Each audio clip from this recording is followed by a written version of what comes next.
RCF.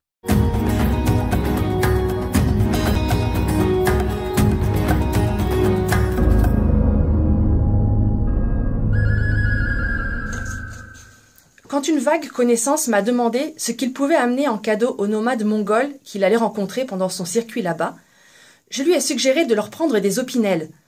Non seulement c'est un cadeau utile pour des populations souvent amenées à bricoler et réparer, mais en plus c'est un objet fait en France, donc avec une vraie valeur nationale à laquelle les Mongols, et tous les autres peuples d'ailleurs, sont sensibles. Quelque temps après son voyage, nous nous sommes retrouvés par hasard à réparer un élément d'une scène avec son couteau suisse. En serrant une vis, j'ai accidentellement cassé le tournevis. Il a balayé mes excuses d'un revers de main avec la phrase « Ah, c'est pas grave, c'était un cadeau que j'avais pris pour les nomades. » Ah, c'était donc ça son cadeau, un faux couteau suisse made in China dont le tournevis n'avait même pas résisté à la main d'une femme.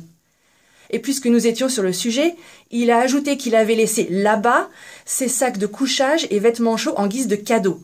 Comprendre, il s'en était débarrassé car ça l'embêtait de les ramener. Quelle générosité! J'avais beau chercher dans ma mémoire, personne dans le monde ne s'était comporté de la sorte avec moi. Les Indiennes avaient retiré leurs colliers de leur cou pour les mettre autour du mien.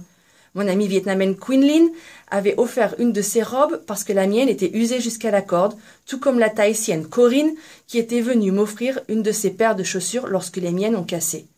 Sans parler des intouchables qui, à chaque fois que j'ai dansé avec eux, ont tenu à me payer, alors qu'eux-mêmes avaient parfois à peine de quoi se nourrir.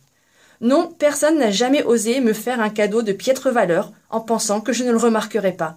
Personne ne m'a refilé un vieux vêtement dont il n'avait plus besoin. J'aurais aimé trouver une anecdote pour excuser cette attitude malheureusement typique des touristes occidentaux, mais la vérité c'est que je n'en ai pas. Alors puisque c'est bientôt Noël et que l'on ne parle plus que de cadeaux et de générosité, je crois qu'il est bon de rappeler ici et maintenant que la vraie générosité, ce n'est pas donner ce que l'on a en trop ou ce dont on n'a plus besoin. Joyeux Noël à tous!